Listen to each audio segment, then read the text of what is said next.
Welcome back to DFC Books, where we take the written word and crack it wide open, seeking the crucial context and hidden insights. Hello.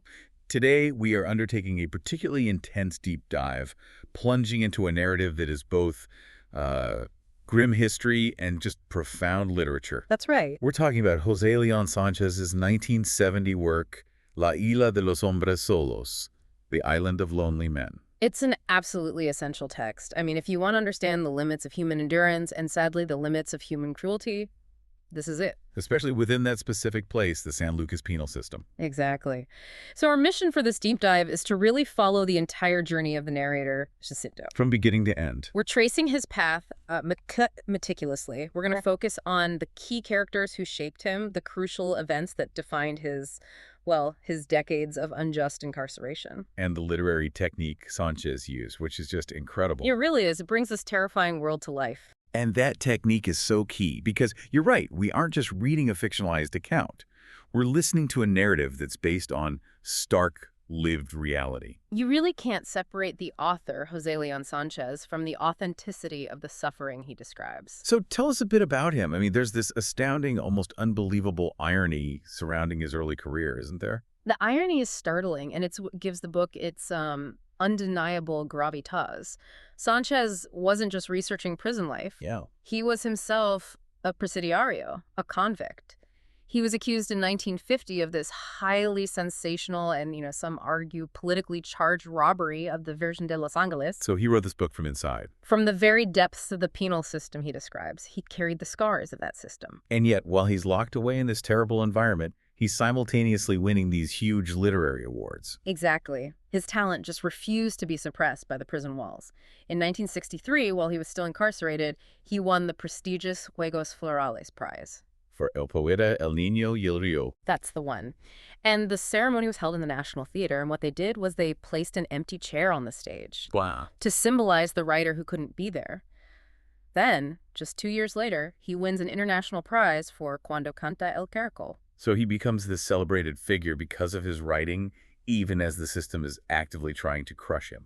It's a profound idea, isn't it? The idea that a man could receive such public validation for his humanity while being subjected to such institutional inhumanity. It underscores the emotional weight carried in every single page of this book. It absolutely establishes the book's truth. Sanchez wrote that these pages are not invented. He felt it all in his own flesh. The fire of the steel, the long months in the dark cell. The complete disregard for his human condition. Which brings us to the narrative voice itself, Jacinto. Sanchez used this brilliant technique. The story is told in the first person, but by a man who can't read or write. So how does the story get told then, if you can't write it down? Well, Jacinto recounts his life to an unseen listener, a writer who's recording the tale for him. But because the truth of his life is so vital, he tells it over and over and over again. Until he has it memorized. Until he knows the entire narrative by heart. He describes it as being able to recall the story perfectly, like a set of letters written in a city newspaper. That's a fascinating way to frame it. And this narrative style is so crucial because it ensures the emotional impact is just immediate and authentic. You're listening to a voice that survived specifically to tell this tale. And the stage for this survival narrative is San Lucas. What was it about the San Lucas penal colony that made it so uniquely dreaded? I mean, even among career criminals. San Lucas, on an island in the Gulf of Nicoya, it was notorious. Old convicts in the main penitentiary, hardened criminals, would be visibly terrified of being transferred there. More so than the prisons they were already in. Oh, yeah. They described it as more inhuman, more painful, more horrifying than anything they'd ever known. And this terror wasn't just mental. It was physical. Physical and environmental. The historian Anastasio Alfaro recorded that the conditions, these severe fevers, paludicas, the malarial fevers, they damaged the convicts' bodies so severely. So even if you survived? Even if you survived, you often contracted permanent physiological damage. It made it impossible for them to ever truly integrate back into free society. The island was designed to annihilate, not to reform. A place that permanently sickened the soul and the body. So before Jacinto gets swallowed by that system, we really need to understand the simple man he was. We do. Let's get into Jacinto's life and the seeds of tragedy that were planted long before San Lucas. Jacinto lived a life of Rugged simplicity. He was isolated, far beyond the Morote River in the mountains, a simple, strong laborer. By 13, he already felt like a man. He did, because he could do the demanding physical labor caring for Don Beto's cattle and, crucially, collecting this tarzana vine to sell. He was just so deeply connected to his environment. He knew every part of it. Every waterhole. And he was constantly watching for alligators that made their caves nearby. He knew the rhythms of the wild. He sounds entirely self-sufficient within his world, but completely ignorant of the outside one. He uses those amazing metaphors for modern things. Totally unworldly. He confessed he had never seen the wonders people talked about from the cities. He didn't know the electric candles that turned on by just touching a button. Or the music boxes. Right, the radios or phonographs. He thought it sounded like a whole marimba band was trapped inside. His world was just physical strength, the seasons, and his love for Maria Reina. And Maria Reina, the woman who really defined his innocence. The description of her is so striking because Sánchez uses nature itself to describe her beauty. It's almost mythological the way she's portrayed. Her blonde hair, for example, was compared to a sunbeam resting on a stone in a creek. Illuminating the wet thickets. And it was soft, like the silk from the begonias that grew wild on the riverbanks. Even her physical form. Her breasts were described as being round and firm, like rolling river stones. Suggesting this primal beauty. Exactly. A freshness, something just beginning to be born. And their relationship was marked by these quiet, intimate moments that reflected that simple life. Their intimacy was almost childlike in its purity. They'd lie on the riverbank at night and count the stars. And they always lose count around 100. Laughing about it. Jacinto suggested they lost count not because of the stars, but because they became, well, distracted by kisses. And his gifts to her weren't material. No, they were symbolic treasures. He'd walk high into the mountains to get these rare madroña flowers. Which were believed to hold good luck, right? Local lore said good witches left their good luck in the tree.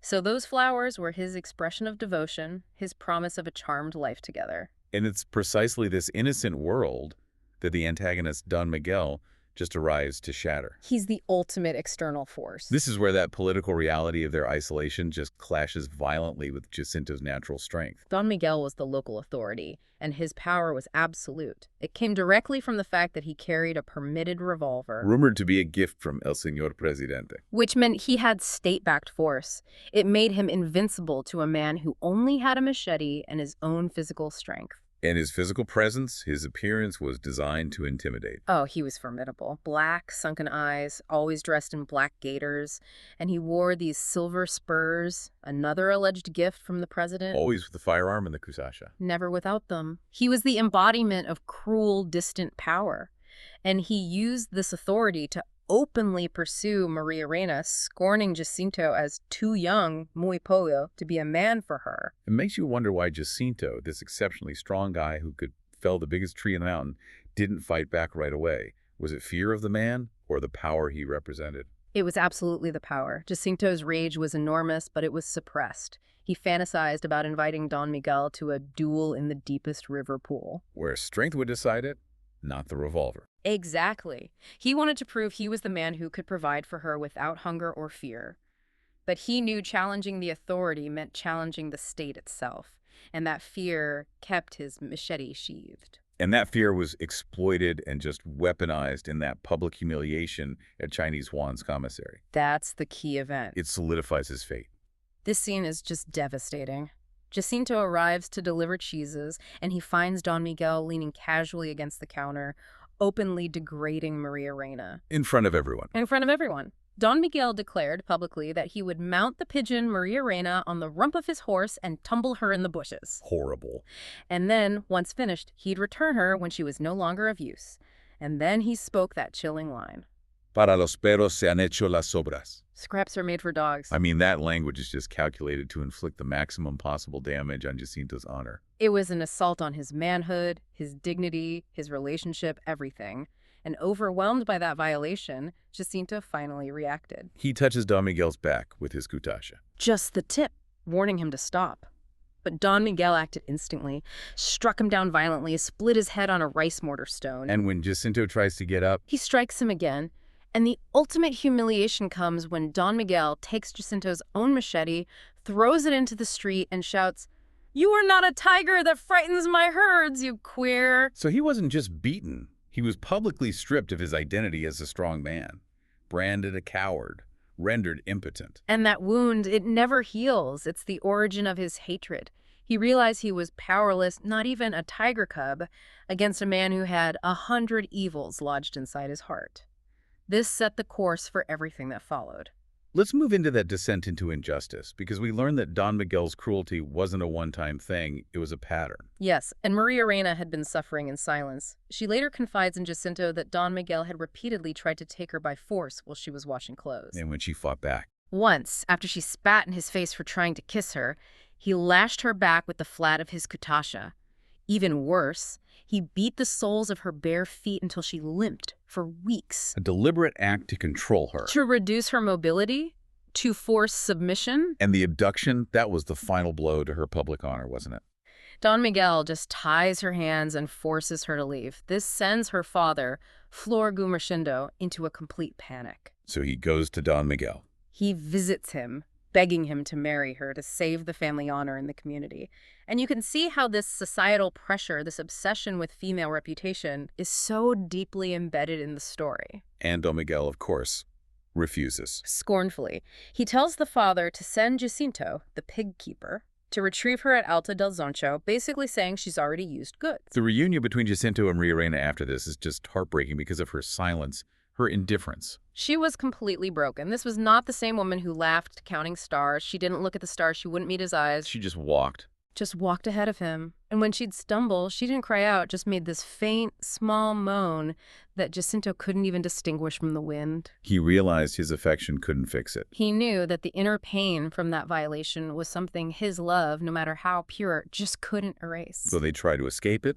They seek refuge for a year, trying to build this small, fragile bubble of normalcy. Away from the town gossip about her dishonor, they move to a remote shack.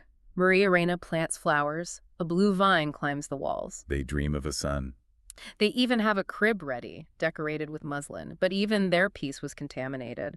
Jacinto would often catch her just staring at the empty crib, and he knew the memory of the abuse still tortured her. They were trying to build a future on really shaky ground. And that ground just gave way with Don Miguel's return, the Segunda Chanchada. The second nasty act. Jacinto saw him coming upriver in his green boat.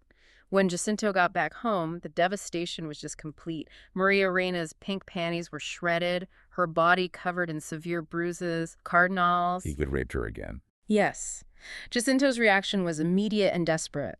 He found Don Miguel's abandoned boat and just hacked it furiously into splinters with his machete, but the man himself was gone. And this marks that definitive turning point.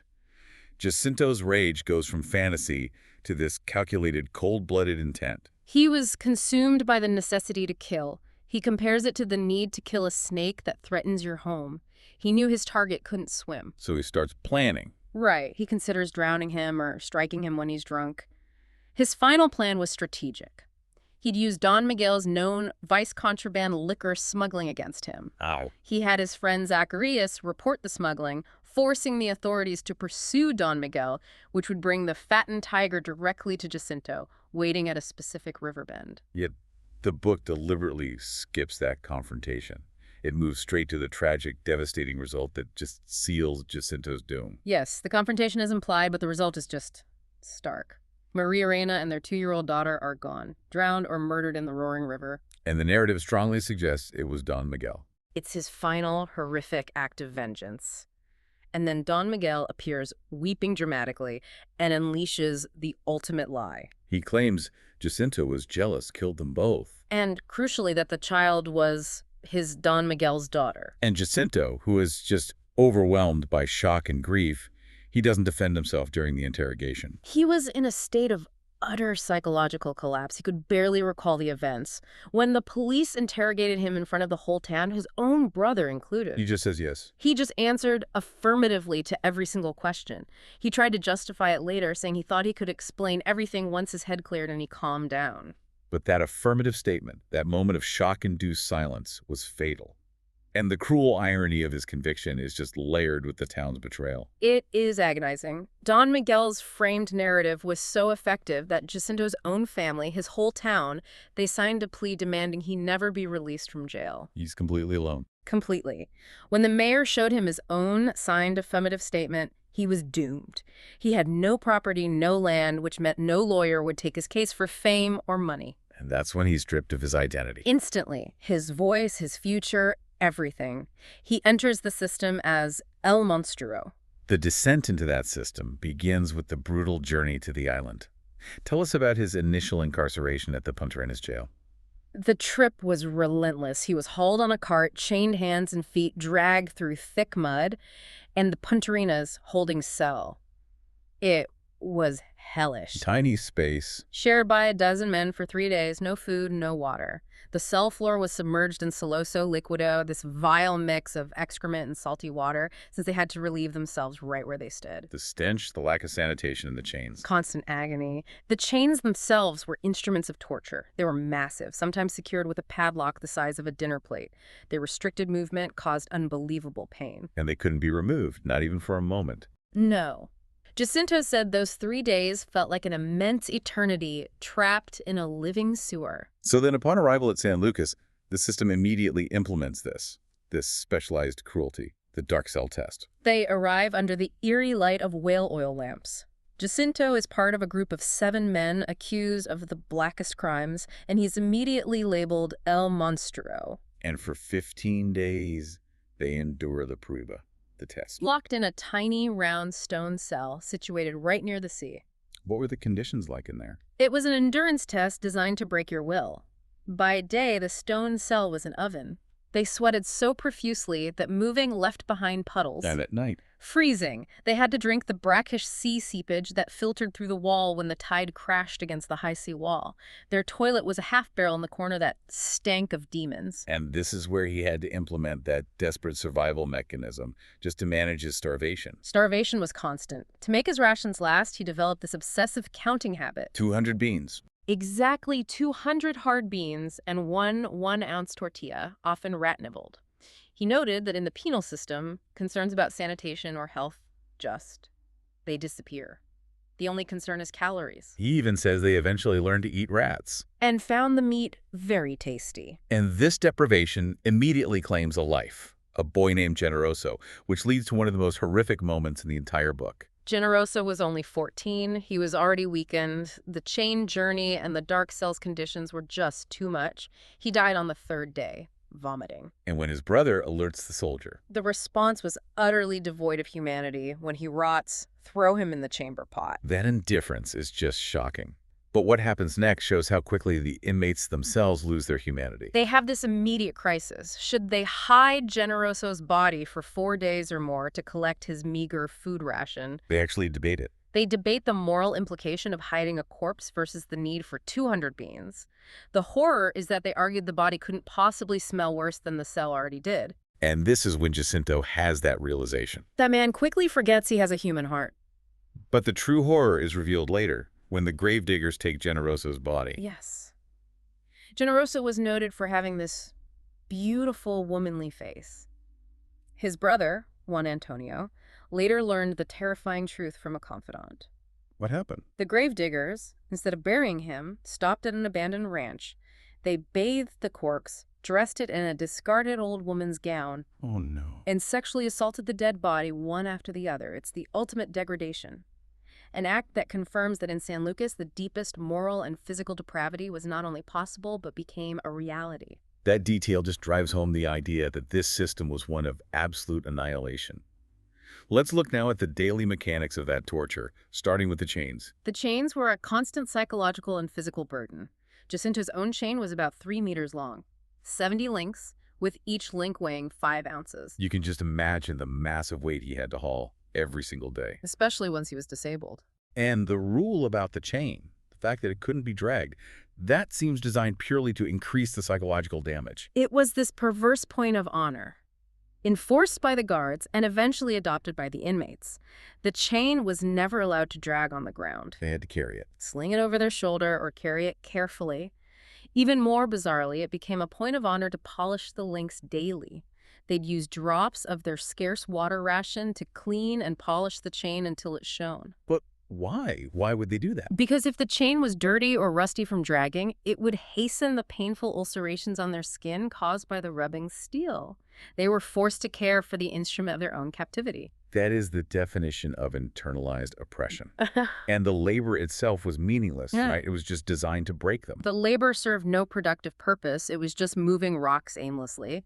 But the most insidious example was the Ghost Squad, the Cuadrilla de Fantasmas. They were assigned to work on the dike. From 3 in the morning until 5 in the afternoon, wading up to their shoulders in the treacherous sea, carrying massive stones in these half-barrel stretchers. And these men were deliberately chosen from the healthiest, strongest convicts. Precisely.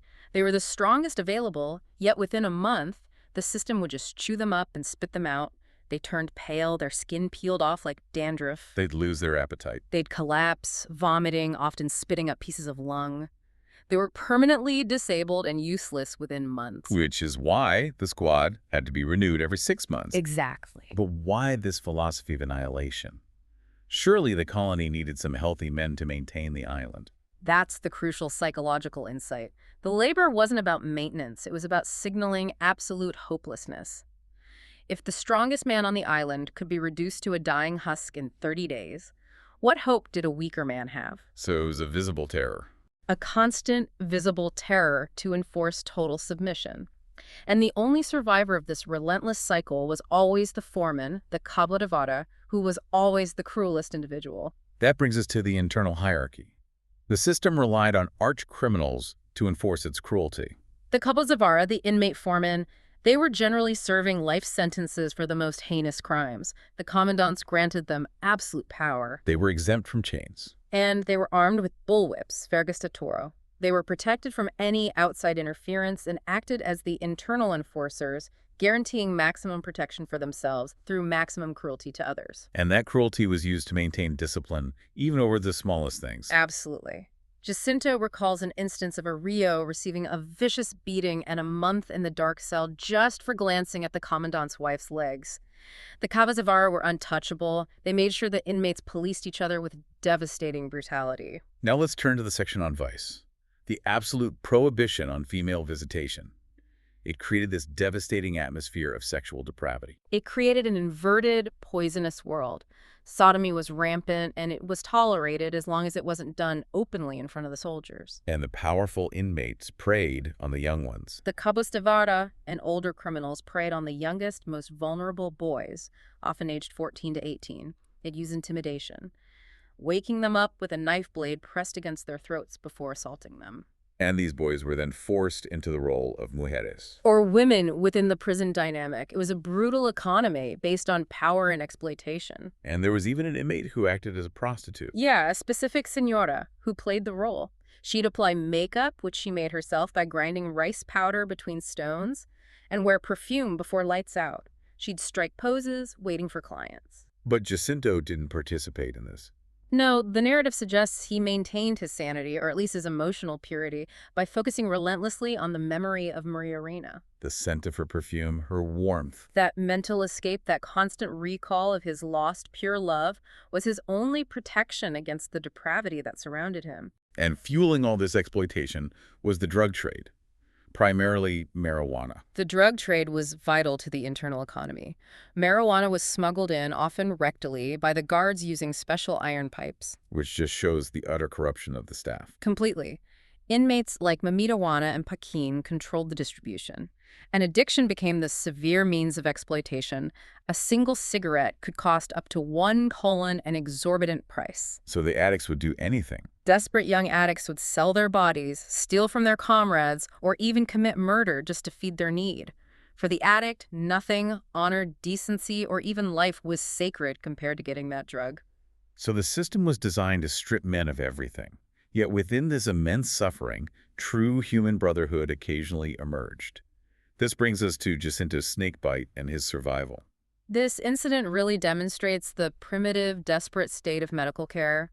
Jacinto was bitten by a snake, likely a terciopelo, while walking to work. And he acted immediately. He tied his leg above the knee with his machete strap and crawled for 15 minutes back to the blacksmith shop, the herreria.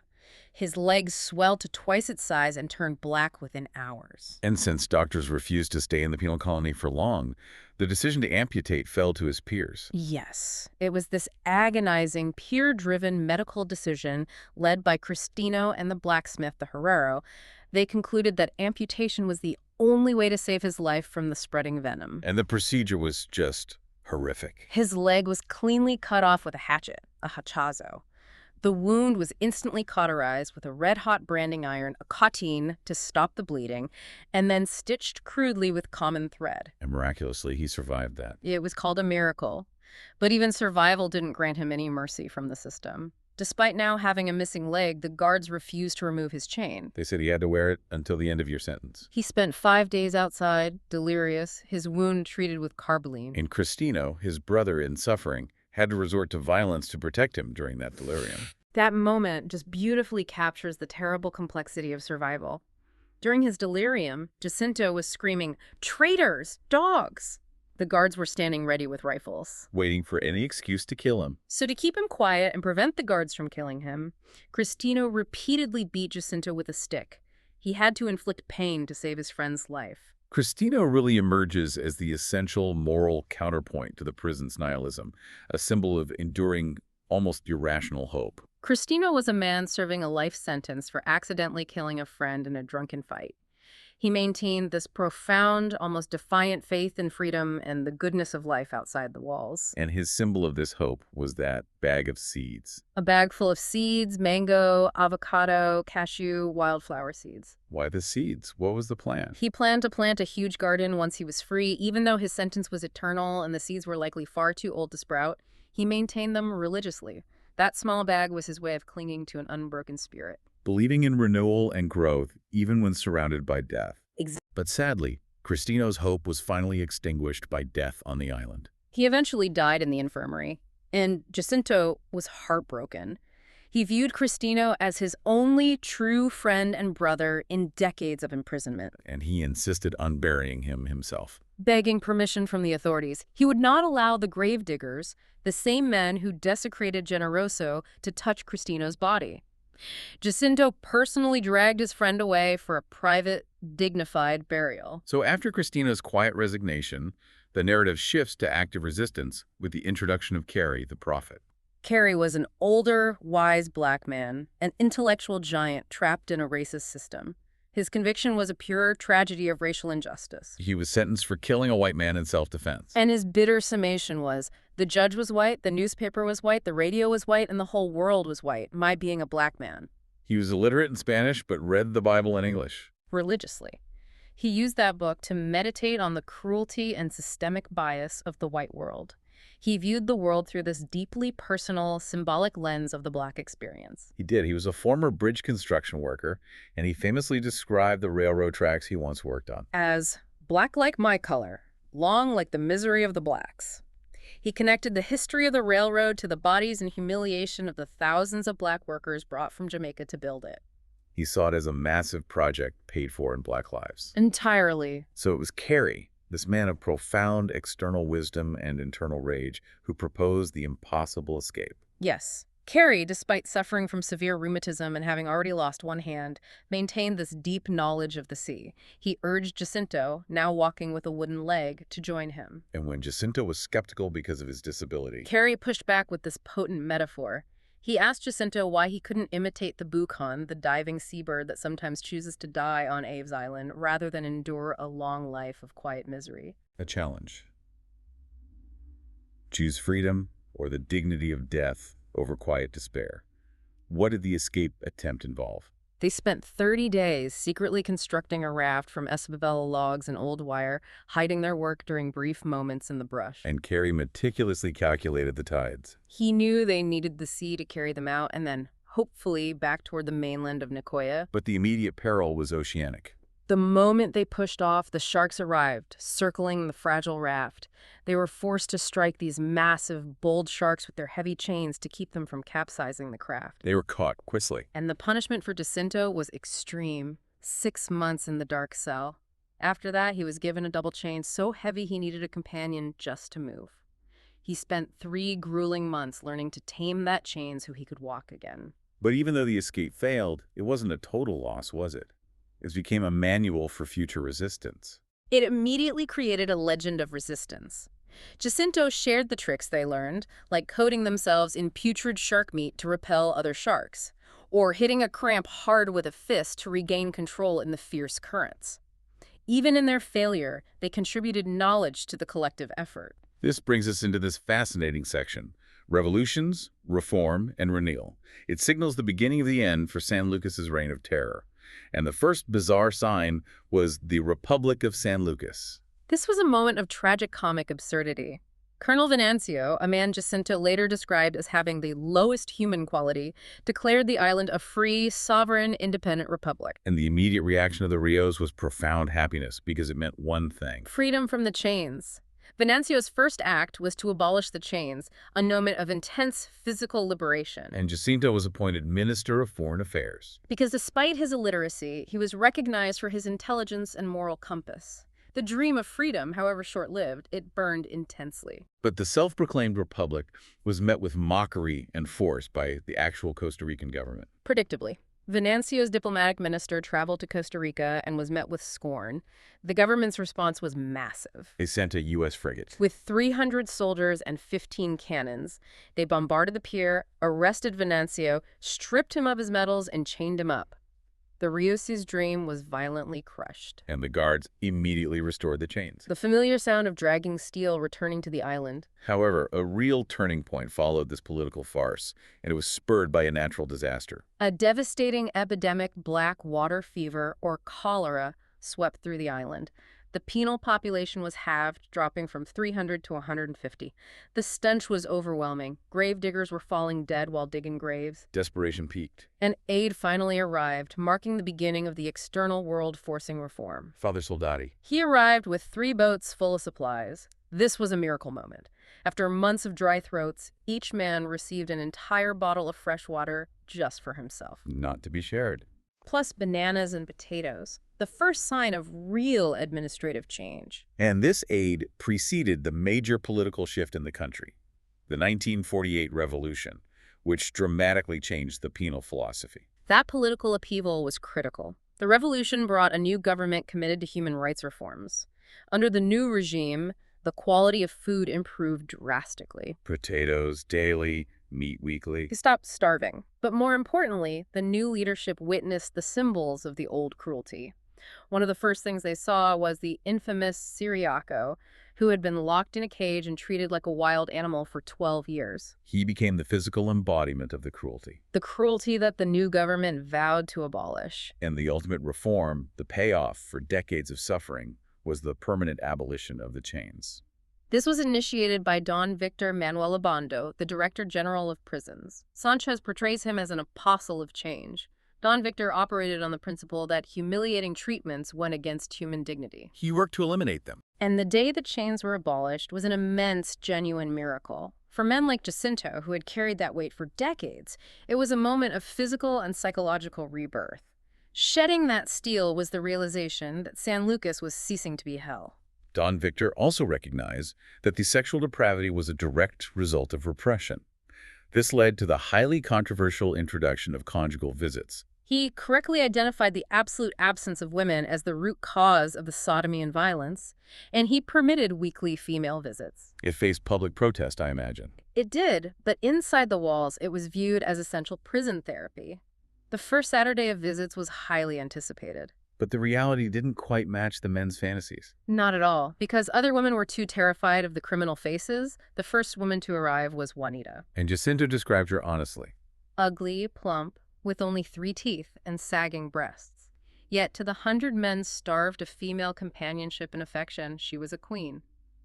They all smiled, convinced she was smiling only at them. And she provided a service that was sorely needed, even if it was commercialized. She accepted 100 men in one night, charging 3 colognes each. And they showered her with gifts, dried flowers, mother-of-pearl jewelry boxes, carved wooden hearts they'd been hoarding for years. She was the focal point of all their repressed affection. And Jacinto, the man of this pure, simple love, he connected with Juanita. He nervously invited her to stay the weekend. She accepted and shared her own sad story. Raped at 13, She fell into vice, which quickly aged her far beyond her 36 years. But she became his loyal partner. She did. She earned enough money to get new golden teeth, and she religiously washed his clothes. Jacinto wrote that because of Juanita, San Lucas stopped being the island of lonely men. She introduced a sense of domesticity and normalcy. Even after all these reforms, there was one final challenge to the new system. A terrible new warden tried to revert to the old ways. This was under Warden Salesian, whom Jacinto called a man with a toadstone heart. Salesian reinstated collective punishment. When Esther Gildo, the inmate known for obsessively dissecting insects, was tied to the tree of the crazy for a minor offense, Salesian locked the entire penal colony back in the stifling pavilions. But the Rios didn't respond with violence this time. They responded with silence and stillness. It was a completely new tactic in San Lucas history.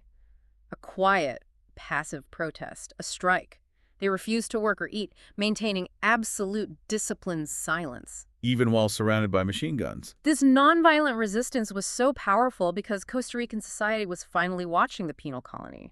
The pressure forced Salesian's immediate dismissal. And this protest led to real, permanent change. Directly to the establishment of the permanent Consejo Superior de Defensa Social, the Superior Council of Social Defense, ensuring professional oversight. This was the ultimate victory of men.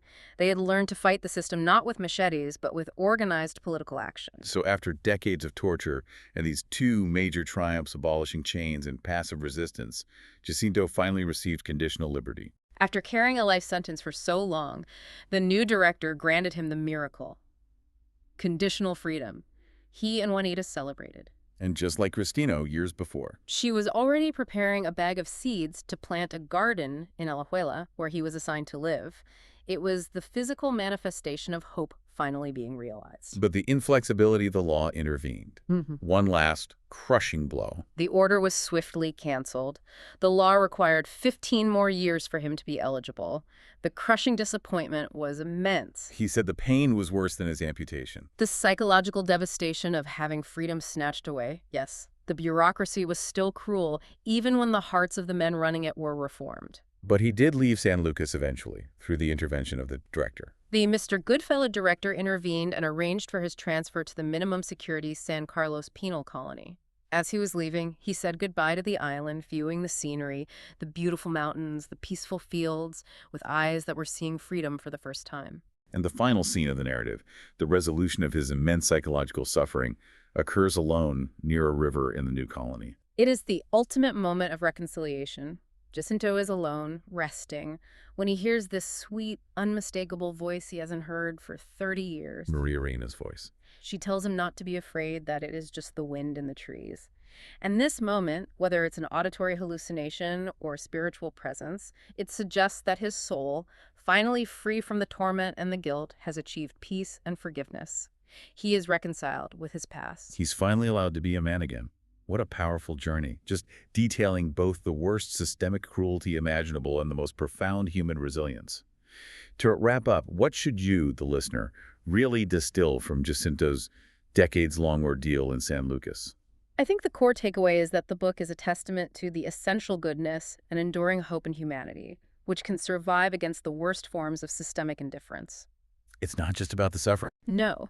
Jacinto's journey shows that even when stripped of everything, his dignity, his leg, his name, he found allies. Cristino's defiant hope, Carrie's intellectual resistance, Juanita's practical loyalty. And the reformers like Don Victor. The ultimate triumph is not just Jacinto's freedom, but the fact that the men of San Lucas learned to organize, transforming the Rios back into men capable of laughter, political action, and hope. And finally, based on Sanchez's own intent for writing this book from within the system, what lasting thought should we leave with you? José León Sánchez, through Jacinto's voice, he insisted that this story must be told so that the children of Costa Rica find it impossible to forget. The greatest victory over the penal system and over the institutional cruelty it represented is the act of historical documentation itself. These pages are a counter-narrative to indifference. They ensure that the historical truth of suffering is never erased. Knowledge and memory, in the end, are the only tools that prevent injustice from returning.